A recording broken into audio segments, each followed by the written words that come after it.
Hi all, welcome to Apple collections. Next collection వచ్చేసరికి ఇంకొక beautiful శారీని అయితే షేర్ చేస్తున్నాను.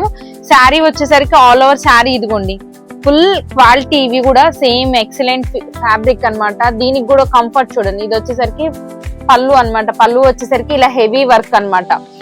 పర్ల్ వర్క్ తో హైలైట్ చేస్తాడు. ఆల్ ఓవర్ శారీ అంతా కూడా ఇదిగోండి ఇలా బోర్డర్, అండ్ ఇది వచ్చేసరికి మనకి ఇలా రూఫిల్ స్టైల్లో డిఫరెంట్ ప్యాటర్న్ అన్నమాట. ఆల్ ఓవర్ శారీ అంతా కూడా మనకి ఇదిగోండి, ఆల్ ఓవర్ శారీ అంతా కూడా ఇలా రన్నింగ్ అన్నమాట. శారీస్ అంతా కూడా మనకి ఇలా బుటీస్ ఉంటది. దీనికి వచ్చేసరికి బ్లౌజ్ సేమ్ ప్లెయిన్ బ్లౌజ్ వస్తుంది, అండ్ సెకండ్ బ్లౌజ్ వచ్చేసరికి ఇదిగోండి ఎక్సలెంట్ పీస్. ఇదిగోండి బ్లౌజ్ చూడండి, నెక్ లైన్ దగ్గర అయితే చాలా చాలా హైలైట్ పీస్. హ్యాండ్స్ వచ్చేసరికి మనకి ఇలా బుట్ట హ్యాండ్స్ తో మ్యాచింగ్ అన్నమాట. శారీకి మ్యాచింగ్ లో మనం బ్లౌజ్ అయితే తీసుకున్నాము. దీని కాస్ట్ వచ్చేసరికి ఓన్లీ 1399.